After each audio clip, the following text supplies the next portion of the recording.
ஆண்டவராகிய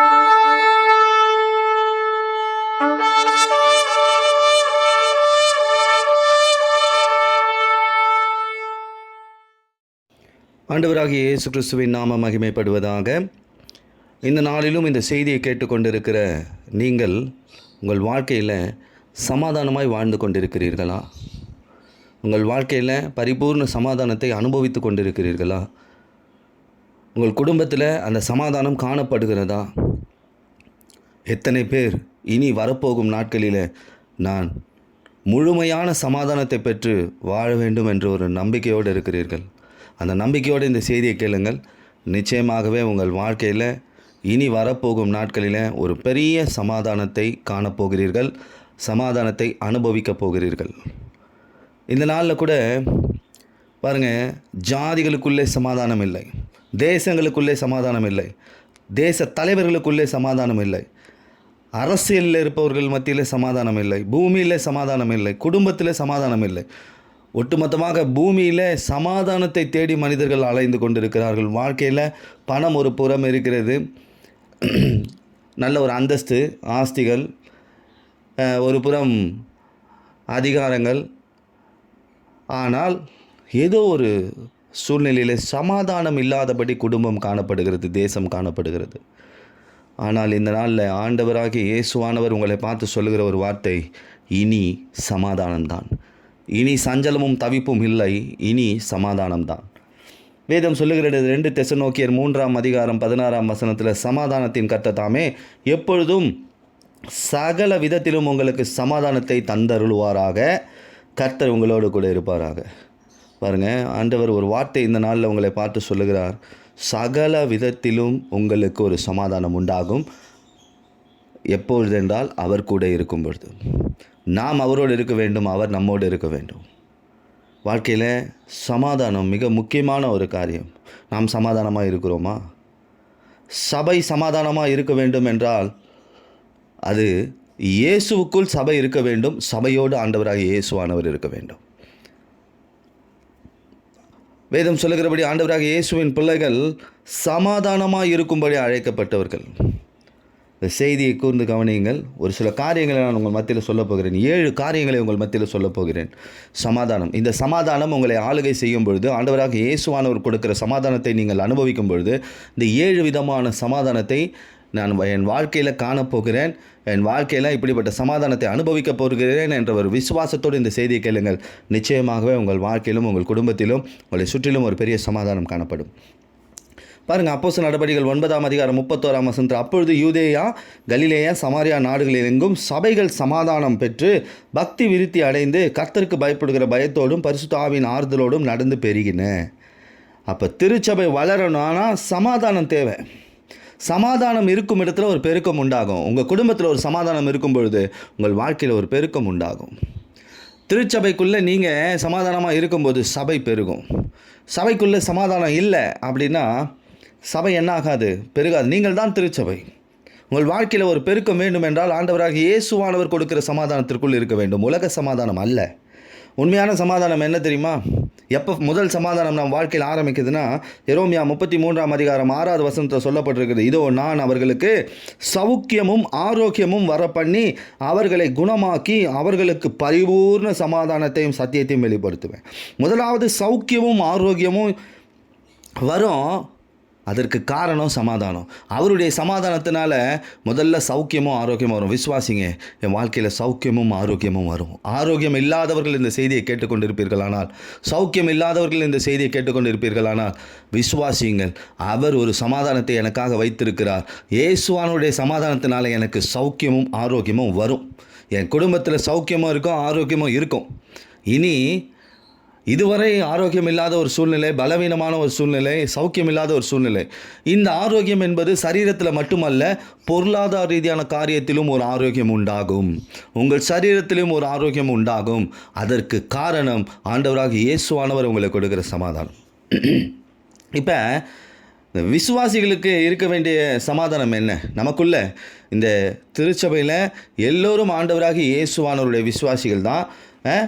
அந்த விசுவாசிகளுக்குள்ள சமாதானம் என்ன? யோவான் 14ஆம் அதிகாரம் 27வது வசனத்தில், சமாதானத்தை உங்களுக்கு வைத்து போகிறேன், என்னுடைய சமாதானத்தை நான் உங்களுக்கு கொடுக்கிறேன், உலகம் கொடுக்கிற பிரகாரம் நான் உங்களுக்கு கொடுக்கிறதில்லை, உங்கள் இருதயம் கலங்காமலும் பயப்படாமலும் இருப்பதாக.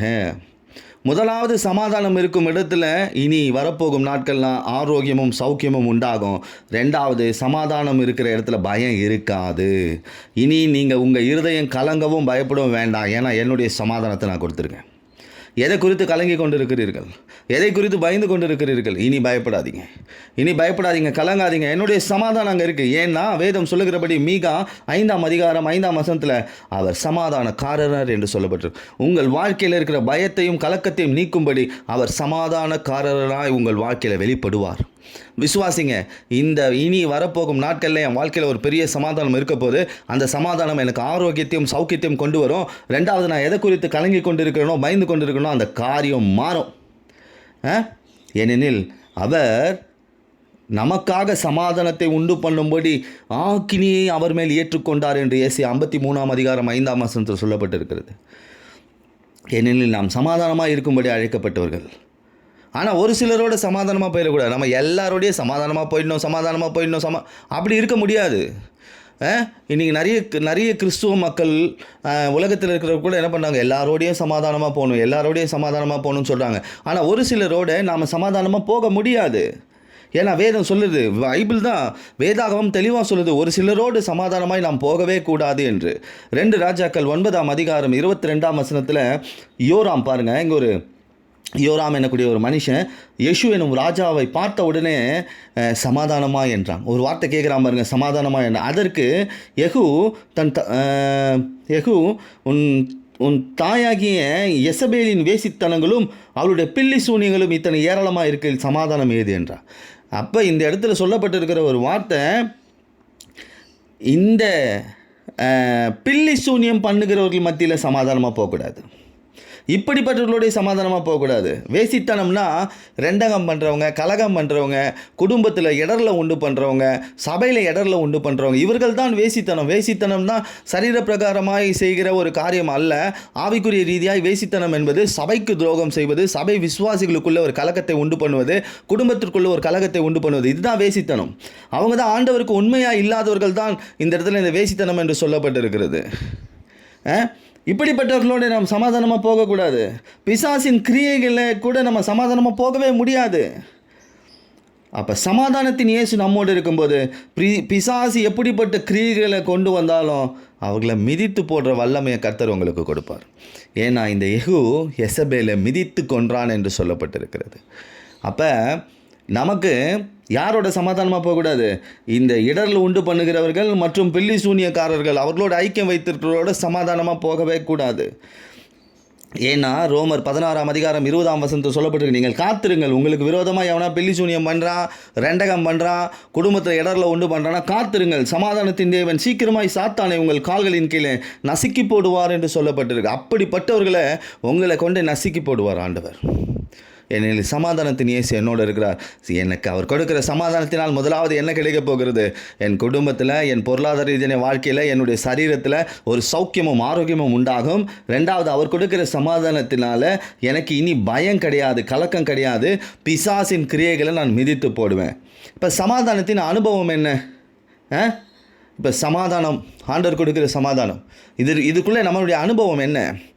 மார்க் எழுதின சுவிசேஷம், இனி 7 காரியங்களை நான் சொல்ல போகிறேன், கூர்ந்து கவனியுங்கள், சுருக்கமாய் சொல்ல போகிறேன். முதலாவது, மார்க் எழுதின சுவிசேஷம் 5ஆம் அதிகாரம் 34ஆம் வசனத்தில், உன் விசுவாசம் உன்னை ரட்சித்தது, நீ சமாதானத்தோடு போய் உன் வேதனை நீங்கி சுகமாயிரு என்றார். பெரும்பாடுள்ள ஸ்திரீக்கு சொல்லப்பட்ட ஒரு வார்த்தை, பெரும்பாடு. இப்போ சரீரத்தில் ஒரு பெரும்பாடு இருக்கிறா. ஆனால் பாருங்கள், விசுவாசம் அவளை ரட்சித்தது, சமாதானத்தில் போ. அப்போ இன்றைக்கி விசுவாசிங்க வீட்டுக்கு போகும்போது சமாதானத்தோடு போவீங்க. இந்த செய்தியை கேட்டு முடிக்கிறதுக்குள்ளே உங்களுக்கு ஒரு சமாதானம் காத்திருக்கு. இனி வரப்போகும் நாட்களில் உங்கள் வாழ்க்கையில் சமாதானத்தை அனுபவிப்பீர்கள். வியாதி நீங்கும் போது சமாதானம் உண்டாகும். முதலாவதாக அந்த சமாதானமானது உங்கள் சரீர பிரகாரமான வியாதியை நீக்கும். ஏன்னா வியாதி ஒரு சமாதான குலைச்சல் என்று வேதம் சொல்லுகிறது. வியாதி இருக்கும் வரை சமாதானமாக இருக்க முடியாது. இந்த வியாதி ஆண்டவர் நீக்குவார் அவருடைய சமாதானத்தினால. இன்றைக்கி மருந்து அல்ல, மாத்திரை அல்ல, இன்றைக்கி அவருடைய சமாதானம் உங்கள் வியாதியை நீக்கப் போகிறது. இந்த வியாதி இருக்கிற இடத்துல பாருங்கள், இந்த வியாதி அதிகமாக அதிகமாக விசுவாசத்தை கெடுக்கும், நம்பிக்கையை கெடுக்கும், வேலை தொழிலை கெடுக்கும், வருங்காரியத்தை வருங்காலத்தை கெடுக்கும். இந்த வியாதி ஒரு மனுஷனை முடக்கி இயேசுவை விட்டு அகன்று போக பண்ணும். ஆண்டவராக இயேசுவின் நோக்கமே நம் வியாதி நீங்கி சமாதானமாய் வாழ வேண்டும் என்பது. இன்றைக்கி விசுவாசிங்க, என் உச்சந்தலை முதல் உள்ளங்கால் வரை இருக்கிற எல்லா சரீர உறுப்புகளிலும், இரத்த அணுக்களிலும், எலும்புகளிலும், நரம்புகளிலும், தசைகளிலும், அதற்குள்ளே இருக்கிற எலும்புகளுக்குள்ளே இருக்கிற ஊன்களிலும், என்னுடைய ஒவ்வொரு பாகங்களிலும் கர்த்தருடைய சமாதானம் இருக்க போகிறது. எனக்கு ஒரு தெய்வீக சுகம் உண்டாகும், என் வியாதி மாறும் என்று அவர் கொடுக்கிற சமாதானத்தினால் முதலாவதாக வியாதி மாறும். அடுத்தது பாருங்கள், 2வது காரியம், யோபு 22ஆம் அதிகாரம் 21வது வசனத்தில், நீர் அவரோடே பழகி சமாதானமாக இரும், அதனால் உமக்கு நன்மை வரும். அப்போ நம்ம பழக்கம் இயேசுவோடு இருக்கும் பொழுது நமக்கு சமாதானம். என் பழக்கம் யாரோடு இருக்கணும்? உலகத்தோடு அல்ல, பெரிய மனிதர்களோடு அல்ல, கட்சியில் இருக்கிறவர்களோடு அல்ல, அதிகாரத்தில் இருக்கிறவர்களோடு அல்ல. இயேசுவோடு என்னுடைய பழக்கம் அதிகமாக இருக்கிறது. எனக்கு சமாதானம், எனக்கு நன்மை வரும். நீங்கள் இயேசுவோடு பழக ஆரம்பிக்கும் போதே நன்மை வரும். நீங்கள் இயேசுவோடு பழகி பாருங்கள், அதிகமாக பழகி பாருங்கள், நன்மை வரும். இயேசுவோடு அதிகமாக பழகிறதுனா என்ன தெரியுமா? அவருடைய வேதத்தை தியானிக்கிறது, ஜெபிக்கிறது, அவருக்கு பிரியமான காரியங்களை செய்கிறது, அவருக்கு ஊழியம் பண்ணுறது, சபை காரியங்களில் சரியாக இருக்கிறது, கர்த்தருக்கு சரியாக கொடுக்கறது, இதெல்லாம் அவருக்கு பிரியமான காரியம். அவரோட பழகிறவர்கள் இதில் சரியாக இருப்பாங்க. அப்போ அவரோட பழகும் பொழுது எனக்கு சமாதானம், அவர் கொடுக்குற சமாதானத்தினால எனக்கு நன்மை வரும். முதலாவது வியாதி நீங்கும் சமாதானத்தினால. 2வது அவருடைய சமாதானத்தில் நன்மை வரும். எந்த நன்மை எதிர்பார்த்து காத்திருக்கிறீர்கள் உங்கள் வாழ்க்கையில், நிச்சயமாகவே நன்மை வரும். வேதத்தில் ஒரு தேவ மனிதன் சொன்னான், நாசரேத்திலேருந்து நன்மை வருமோ? வரும். இயேசுவிடத்துலேருந்து நன்மை வரும். 3வது காரியத்தை சொல்லுகிறேன். மார்க் 9ஆம் அதிகாரம் 50ஆம் வசனத்தில், ஒருவரோடு ஒருவர் சமாதானம் உள்ளவர்களாக இருங்கள் என்றார். இயேசு சொன்ன ஒரு வார்த்தை. அப்போ மற்றவர்களோடு நம்ம சமாதானமாக இருந்து பார்க்கணும். அப்போ தேவ சமாதானம் நம்ம இருதயங்களை ஆளுகை செய்யும். கணவன் மனைவியோட சமாதானமாக இருக்கணும், மனைவி கணவனோட சமாதானமாக இருக்கணும், விசுவாசிகள் சபைக்குள்ளே சமாதானமாக இருக்கணும், குடும்பம் திருச்சபையோடு ஊழியர்களோடு சமாதானமாக இருக்கணும். அப்பொழுது தேவ சமாதானம் உங்கள் இருதயங்களை ஆளுகை செய்யும். இப்போ உங்கள் இருதயம் ஃபுல்லாக தேவ சமாதானம் ஆளுகை செய்யணும்னா ஒருவரோடு ஒருவர் சமாதானமாக இருங்கள். இப்போ பாருங்கள், முதலாவதாக நான் சொன்னேன், எங்கே சமாதானம் இருக்கோ அங்கே ஆரோக்கியமும் சௌக்கியமும் உண்டாகும். 2வது சமாதானம் இருக்கும் இடத்துல கலக்கம் இருக்காது, பயம் இருக்காது. அடுத்த காரியம் சொன்னேன், சமாதானம் இருக்கும் இடத்துல வியாதிகள் நீங்கும், சமாதானம் இருக்கும் இடத்துல நன்மைகள் வரும். அடுத்தது நாம் சமாதானமாக இருக்கும்பொழுது தேவ சமாதானம் உங்கள் இருதயங்களை ஆளுகை செய்யும். இருதயம் ஃபுல்லாக சமாதானமாக இருக்கும். 4வது காரியம், ரோமர் 8ஆம் அதிகாரம் 6வது வசனத்தில், மாம்ச சிந்தை மரணம், ஆவியின் சிந்தையோ ஜீவனும் சமாதானமும். நம்முடைய சிந்தை ஆவிக்குரியதாக இருக்கும் பொழுது, ஏன்னா ஆவிக்குரியவர்களுடைய சிந்தை ஆவிக்குரியவர்களாக இருக்கும். அப்போ என்னுடைய சிந்தை ஆவிக்குரிய ரீதியாக இருக்கும்போது எனக்கு ஜீவனும் சமாதானமுமாக இருக்கும். ஒரு குடும்ப பிரச்சனைகளை எதிர்கொள்ளும் போது ஆவிக்குள்ள சிந்திக்கணும், மாம்சத்தில் சிந்திக்கக்கூடாது. ஏன்னா ஆவியின் சிந்தை ஜீவன் என்று சொன்னால் ஆசீர்வாதம் என்று சொல்லப்பட்டிருக்கு, மாம்ச சிந்தை மரணம், அது சாபத்தை சொல்லப்பட்டிருக்கு. அப்போ என்னுடைய சிந்தை ஆவியில் இருக்கும்போது என் வாழ்க்கை ஆசீர்வாதமாக இருக்கும், என் குடும்பம் ஆசீர்வாதமாக இருக்கும், என் திருச்சபை ஆசீர்வாதமாக இருக்கும். அப்போ சமாதானத்தின் அனுபவத்தை கேட்டுக்கொண்டிருக்கிறீர்கள். அடுத்த காரியத்தை சொல்கிறேன் பாருங்கள். நீதிமொழிகள் 16ஆம் அதிகாரம் 7வது வசனம். நீதிமொழிகள் 16ஆம் அதிகாரம் 7வது வசனம், ஒருவனுடைய வழிகள் கர்த்தருக்கு பிரியமாக இருந்தால் அவனுடைய சத்துருக்கள் அவனுடைய சமாதானமாக இருக்கும்படி செய்வார். பாருங்கள், கர்த்தர் கொடுக்குற சமாதானம், சத்துருக்களே சமாதானமாக வந்து நின்றுவான், நம்மக்கிட்ட சரண்டர் ஆயிடுவான். சிலர் பழகலாம், ஆனால் விரோதமாக கூட எழும்பி வரலாம். ஆனால் நாம் கிறிஸ்துவின் சமாதானத்துக்குள்ளே இருக்கும்போது அவன் அப்படியே சரண்டர் ஆகிடுவான். சத்ருவே நம்மக்கிட்ட சரண்டர் ஆகிடுவான் நம்ம சமாதானத்தை பார்த்து. ஏன்னா நான் கர்த்தருடைய வழியில் நடக்கிறவன், அவருக்கு பிரியமானவன். அப்போ சத்ருவே காலில் விழ வச்சிருவார் ஆண்டவர். அவருடைய சமாதானம் அப்படிப்பட்ட வல்லமை நிறைந்தது. இத்தனை காரியத்தை சொல்லியிருக்கிறேன், 5 காரியத்தை சொல்லியிருக்கிறேன் சமாதானத்தின் அனுபவத்தை குறித்து. சமாதானத்தினால் வியாதி நீங்கும். 2வது சமாதானம் இருக்கிற இடத்துல சமாதானம் கொடுக்குற இயேசுவோடு நாம் பழகும்போது நன்மைகள் அவர் இடத்துலேருந்து வரும். ஒருவர் சமாதானமாக இருக்கும்பொழுது இருதயங்கள், அதாவது இருதயங்கள் சமாதானம் உங்கள் இருதயத்தை ஆளுகை செய்யும். அடுத்தது ஆவியின் சிந்தையில் இருக்கும்போது என் குடும்பம் ஆசீர்வாதமாக இருக்கும். கர்த்தருக்கு பிரியமான வழியில் நடக்கிறவர்கள் மத்தியில் ஒரு சமாதானம் இருக்கும். அந்த சமாதானம் சத்துருக்களே கீழே விளை வைக்கும். அடுத்தது யோபு 5ஆம் அதிகாரம் 24ஆம் வசனத்தை தியானித்து பாருங்கள். உம்முடைய கூடாரம் சமாதானத்தோடு இருக்க காண்பீர், உம்முடைய வாசஸ்தலத்தை விசாரிக்கும் போது குறைவே காண மாட்டீர்கள். அப்போ சமாதானம் இருக்கிற இடத்துல குறைவு இருக்காது. அப்போ நம்மளுடைய வீடு சமாதானமாக இருக்கணும். வீட்டில் ஒரே சண்டை, சபைக்கு வந்த உடனே ஆமென் அல்லேலூயா கர்த்தருக்கு ஸ்தோத்திரம் அப்படி இருக்கக்கூடாது. சபையிலேருந்து வீட்டுக்கு போனோடனே சண்டை அப்படி இருக்கக்கூடாது. வீடு சமாதானமாக இருந்தால் குறைவுகள் நிறைவாய் மாறும். உங்கள் வீட்டில் இருக்கிற குறைவுகளை நிறைவாய் மாறும். ஏன்னா அந்த வீடு கர்த்தருடைய வீடாக இருக்கணும். சபையில் மட்டும் நான் கர்த்தருடைய ஜீவனை கொண்டு பேசுகிறேன், கர்த்தருடைய ஆவியில் இருக்கிறேன். ஆனால் வீட்டுக்கு போன உடனே உலகத்தின் ஆவி. வீடு கர்த்தருடைய வீடாக இருக்கும் பொழுது உங்கள் வாழ்க்கையில் அது சமாதானத்தின் வீடாக இருக்கும். அங்கே குறைவே இருக்காது. அந்த வீட்டில் எந்த விதத்துலேயும் குறைவே இருக்காது. அப்போ கர்த்தர் கொடுக்குற சமாதானம் குறைவை மாற்றும். அது இந்த எல்லா சமாதானத்தையும் நான் அனுபவிக்கும் போது என் வாழ்க்கை எப்படி இருக்குன்னா, 1 ராஜாக்கள் 4ஆம் அதிகாரம் 24வது வசனத்தில் சாலமோனுக்கு சொல்லப்பட்ட ஒரு வார்த்தை, சாலமோனை குறித்து சொல்லப்பட்ட ஒரு வார்த்தை, நதிக்கு இப்புறத்தில் உள்ள சகல ராஜாக்களையும் ஆண்டு வந்த அவனை சுற்றி எங்கும் சமாதானமாக இருந்தது. உங்களை சுற்றி சமாதானமாக இருக்கும். உங்களை சுற்றி எந்த ஆண்டவர் உங்களை கொண்டு போய் வைக்கிற இடத்திலும், நீங்கள் இருக்கிற இடத்திலும் சுற்றி இருக்கிற இடமே சமாதானமாக இருக்கும். அந்த இடத்துல எந்த ஒரு குறைவோ, எந்த ஒரு வியாதியோ, எந்த ஒரு நெருக்கடியோ, எந்த ஒரு தொல்லையோ இல்லாதபடி கர்த்தர் உங்களை சமாதானமாக இருக்கும் இடத்துல வைப்பார். நீங்கள் இருக்கும் இடம் சுற்றி சமாதானமாக இருக்கணும். அதை தான் சங்கீதக்காரன் சொன்னான். சங்கீதம் 37:37 நீ உத்தமனை நோக்கி செம்மையானவனை பார்த்து அந்த மனுஷனுடைய முடிவு சமாதானம். உங்களுடைய முடிவும் சமாதானமாக இருக்கும். கிறிஸ்துவுக்குள் நீங்கள் ஆரம்பிக்கும் பொழுது சமாதானத்தோடு ஆரம்பித்தீர்கள், உங்களுடைய முடிவும் சமாதானமாக இருக்கும். என்னுடைய முடிவில் வியாதி கிடையாது, என்னுடைய முடிவில் தரித்திரம் கிடையாது, என்னுடைய முடிவில் சத்துரு கிடையாது, என்னுடைய முடிவில் போராட்டங்கள் கிடையாது, என்னுடைய முடிவில் எந்த மனுஷனோடையும் வாக்குவாதம் வழக்குகள் கிடையாது. என்னுடைய வீட்டை விசாரிக்கும் போது அதுலேயும் குறைவு கிடையாது, நிறைவு தான். ஏன்னா நான் கர்த்தருக்கு பிரியமாக நடக்கிறேன், அவருடைய சமாதானத்துக்குள்ளே இருக்கிறேன். எத்தனை பேர் இன்றைக்கு இந்த சமாதானத்தின் அனுபவத்தை குறித்து தெரிந்து கொண்டு இருக்கிறீர்கள்? கர்த்தர் இந்த நாள் உங்கள் மத்தியில் பேசியிருக்கிறார். உலகத்தில் சமாதானம் கிடையாது, உலகத்தில் சமாதானம் கிடையாது. ஆண்டவர் இந்த நாளில் உங்களை பார்த்து சொல்லுகிற ஒரு வார்த்தை, சகலவித சமாதானத்தை நான் உங்களுக்கு தருவேன்.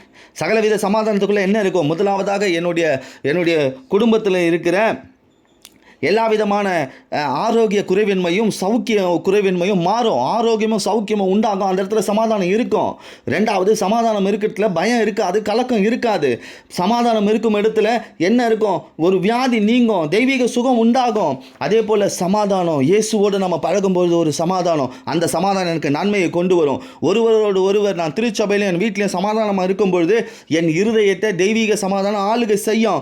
எனக்கு மாம்ச சிந்தை இல்லை, ஆவியின் சிந்தையில் நான் இருக்கும் பொழுது என் வாழ்க்கை ஆசீர்வாதமாக இருக்கும். நான் கர்த்தருக்கு பிரியமான வழியில் நடக்கிறேன். நான் பிரியமான வழியில் நடக்கும்போது என் வாழ்க்கையில் ஒரு சமாதானம் இருக்கும். அந்த சமாதானம் என் சத்ருவை கொண்டு வந்து என் காலடியில் போடும். அதே போல் என்னுடைய வீடு சமாதானமாக இருக்கும். என்னுடைய வீட்டில் இருக்கிற குறைகள் மாறும். ஏன்னா அவர் கொடுக்குற சமாதானம் வீட்டுக்குள்ளே இருக்கும்போது என் வீட்டு, என் குடும்பத்திற்குள், என் திருச்சபைக்குள் இருக்கிற குறைகள் மாறும். நான் சுற்றி இருக்கிற இடமெல்லாம் சமாதானமாக இருக்கிறோம். ஏன்னா கர்த்தருக்கு பிரியமானவன். எனக்கு கர்த்தர் ஒரு சமாதானத்தை கொடுத்துருக்கிறார். என்னுடைய முடிவும் சமாதானமாக இருக்கும். எத்தனை பேர் விசுவாசிக்கிறீங்க? என் வாழ்க்கை இப்படி முடிய போகுது, என் வாழ்க்கை சமாதானத்தில் ஆரம்பிச்சு சஞ்சலத்திலும் தவிப்பிலும் முடியாது, என் வாழ்க்கை சமாதானத்தில் முடியும். நம்முடைய முடிவு சமாதானம். இந்த செய்தியை கேட்டிருக்கிறீர்கள். யாருக்கு சமாதானம் இருக்கோ இல்லையோ, இனி எனக்கு சமாதானம், என் குடும்பத்துக்கு சமாதானம், என் திருச்சபைக்கு சமாதானம், என்னை சுற்றிலும் சமாதானம். இனி சமாதானம் தான். கர்த்தருடைய வார்த்தையை கேட்டிருக்கிறீர்கள். இந்த வார்த்தை உங்கள் வாழ்க்கையில் ஒரு பெரிய சமாதானத்தை கொண்டு வரும் என்று நான் விசுவாசிக்கிறேன்.